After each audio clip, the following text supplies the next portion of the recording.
internet access and a laptop or computer. Whether it's remote learning, working from home, making appointments, or getting basic necessities online, if you don't have access, you're missing out. For children and families in under-resourced communities without good internet access, that means getting left behind in their education, job opportunities, and other important aspects of life. The gulf between the digital haves and have-nots is impossible to ignore. The Brookings Institute says FCC estimates show that in 2019, more than 21 million people lack broadband access, shutting them out of many aspects of life. Some technology thought leaders now believe it's time to consider internet access a basic human necessity like air, water, and electricity. It's absolutely essential because you can't even apply for jobs in person anymore, says Cherie L. Smith, editor-in-chief of Laptop Magazine. There needs to be strong, consistent internet to make sure that everybody can learn and work and look for work and make these new businesses. It's literally that important. Since the pandemic closed schools, children who do not have internet access are having a very tough time. The Legal Aid Society went to court to force New York City to provide broadband for the thousands of children in homeless shelters. Education advocate Sharon Darris donated laptops to a Brooklyn high school so students could continue their education. He says every day students are losing out, especially in underserved communities, and that the full adverse effects may not be seen for years. The further we continue to go in this environment, those kids who are most at risk will suffer the most. And so the long-term effects of it are, looking at generational poverty, kids not, having opportunities to go to college. If you can get online, there's good news for job seekers, even in this economy, says MediaCo Vice President Patricia Robinson. Before the pandemic, in addition to her corporate duties, she gave many professional development seminars. She says now the place for those motivated to improve is online, and that the virtual workspace offers opportunities that would not have been possible in person. I believe that this is a great time to focus on all of the free resources out there. I do know that people are fatigued with Zoom, but there are a lot of free learning resources. So this is a time where you can make yourself a little bit more marketable. Senior citizens are falling on the wrong side of the digital divide too. Let's find out what our panel has to say. Joining me is Cherie L. Smith. She is the editor-in-chief of Laptop Magazine. Cherie, great to have you with us. Thank you for having me, Lisa. We really appreciate it. Also with us is Pat Robinson. She is the Vice President for Human Resources and Community Engagement at MediaCo, that's Hot 97 and WBLS. She's also an educator and a consultant. Pat, great to have you with us. Thank you for having me today. Really excited. Thank you so much. Also with us is Sharon Darris. He's Executive Director of the Adams Street Foundation. Sharon, great to have you with us. Thank you for having me. Thank you so much. Cherie, I want to ask you, did you ever foresee such a revolution in terms of our dependence on the whole digital universe as we are now? In terms of being in a pandemic, no, but absolutely I saw things. We were already moving towards that. Like, we hold supercomputers in our hands. They're called smartphones.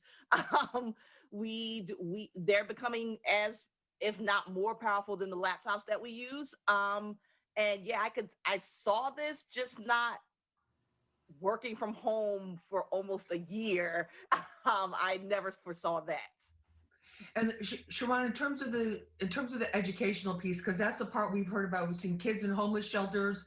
Legal Aid had to sue to try to get them internet access so they wouldn't fall behind. Educators tell us if kids don't read by a certain grade level, second grade or fifth grade or whatever, they could actually be tracked, in a very negative way for the rest of their lives. How important is this digital piece to education right now?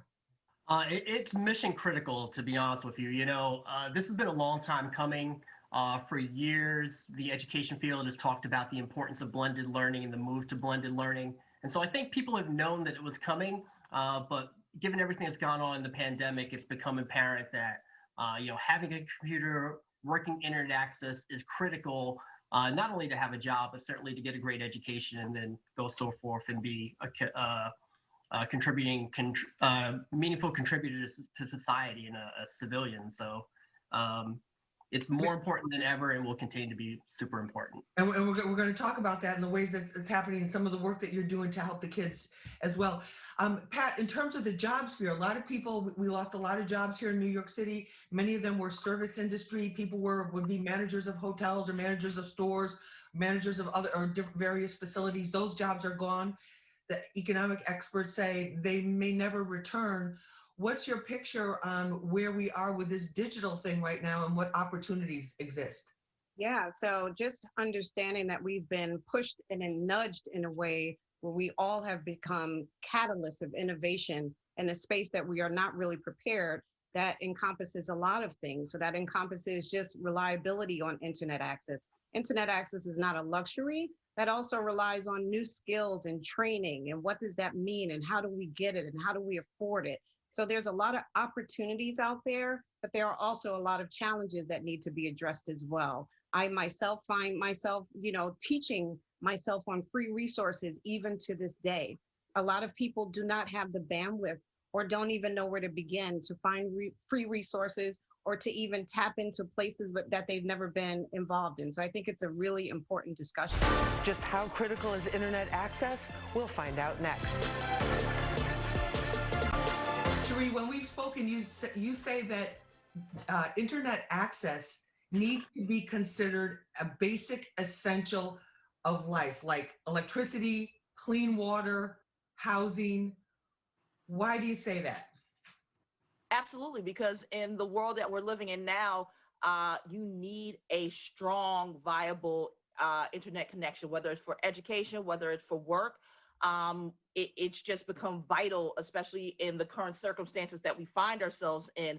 And in a lot of homes, well, especially if you're below the poverty line, a lot of those homes don't have mobile or landline internet, and it's becoming a problem if you're working remote. If you have a child that needs to attend virtual classes and you don't have the internet, that means that your child is essentially absent, or you are absent from work. You can't participate in the many Zoom and Google Meets and Skype meetings that we're all using to communicate these days.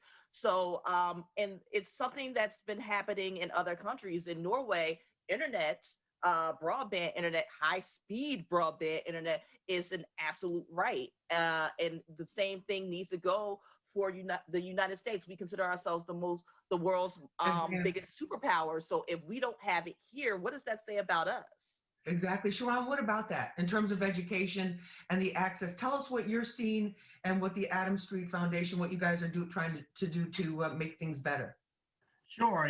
So if you think about it for a second, everything that we do every day is reliant on the internet. And so when you apply it to a young person in particular, everything from applying for a job. I mean, when's the last time someone applied for a job with a piece of paper, to applying to college so that kids can create a better future for themselves? All that stuff is online. And while you might have a mobile phone, which certainly is a great device, to do all of that stuff in great detail just really isn't realistic. And so people definitely need to have computers, and they need to have high-speed internet access. Related to this pandemic, we were thrown for a loop by everybody else. And so one of the things that we did pretty early on, and we just happened to have the devices ready for it, was that we took every device that we had, and we support about 500 kids throughout Brooklyn primarily. Myself and the principal of the school that we work with, we actually took about 30, 40 laptops, drove door to door around the city, and we just delivered computers to families that were in need. That's fantastic. That is fantastic. So, that's certain stuff that we've done. But I mean, the need continues to be great. No, it's huge. Pat, you also teach at Westchester Community College. You'll get a lot in your 24 hours every single day. In terms of that, you told me that there's actually more educational opportunities for people because of the online access. Explain that. Yeah, absolutely. But before I do, I definitely want to talk about my experience during the pandemic as an educator, because I think it's important for people to understand there's this struggle for young people to identify, is it even worth it to continue my studies at Right. this time when the economy is down? And if I do, now I'm faced with these new challenges of remote learning, not being in the same place. And so we're charged as educators to provide this quality instruction in a synchronous environment, but making sure that we hold our students accountable, but also bridging a sense of empathy to understand that this is all new, this is challenging. And so it's a really robust kind of intensity. And for me personally, I really am responsible and take it personally to make sure that my students learn. But I do see challenges. In our syllabus, we are required to outline all of the criteria. One of the criteria that are on our syllabus, or mine in particular, is that you must turn your camera on. And then I found out that I had to kind of come back off of that, because that is really important to know that everyone is not in a position to turn their camera on. There are different situations happening at home. And so I've had to become a little bit more flexible. And for me, it was about really making sure that they showed up and how to keep them engaged during that semester. And by the grace of God, my classes have been filled to capacity, and my passing rate has been about 97%. And I embark on a new semester next week where I have another full class. And I've spent a lot of disciplined time to make sure that when I roll out this engagement, I'm taking into consideration that there's internet access issues, there's household issues, there's income issues, there's isolation issues. And then there's this pressure for these students to deliver all of these assignments and stay kind of within the zone of passing. Cherie, what do you say to people in terms of job opportunities, not necessarily as digital journalists, but in terms of the digital sphere? We see these big companies like Google and Facebook and the Silicon Alley, the Fifth Avenue version, the Manhattan version.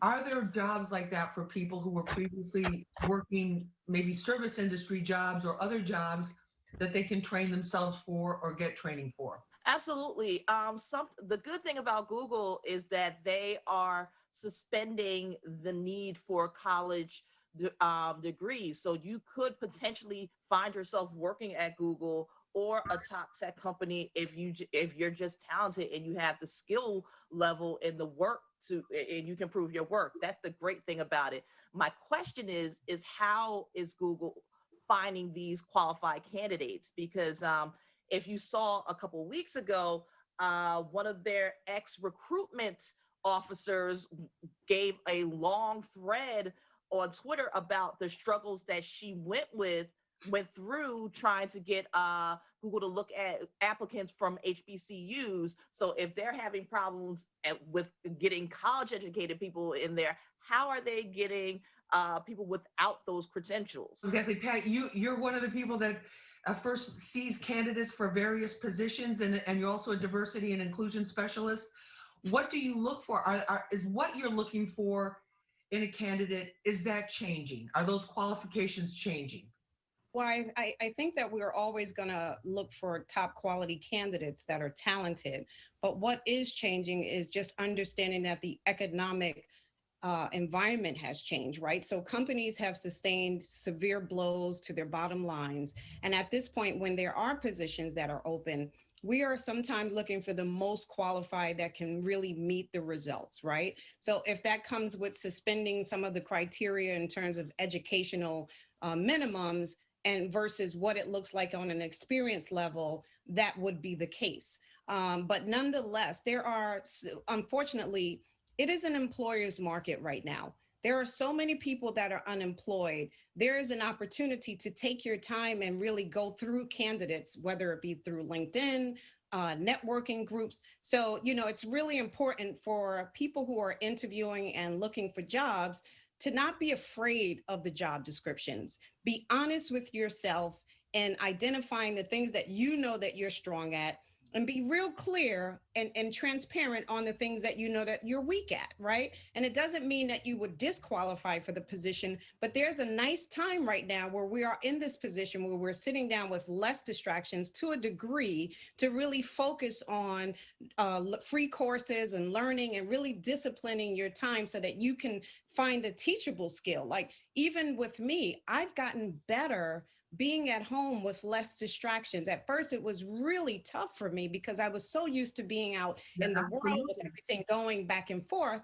And so I struggled for about 2 months. And then I realized that there is really power in sitting down with less distractions because you are forced to take a look at yourself. You are forced to measure yourself up against other individuals in your industry and identify those who are doing it well and possibly take some tips. Exactly. Sharon, what's your take on that in terms of job preparedness? So all of the challenges, particularly people of color and underserved people have seen regarding social injustice, racial bias, I mean, all of those things are increased substantially in this type of environment. And so, if we move to where, and the example was Google a second ago, where people are not going to look at college degrees and they're just going to look on, supposed skill set and experience, people by default have bias towards people that feel like them. And so, I really worry a lot about our young people who are trying to get into these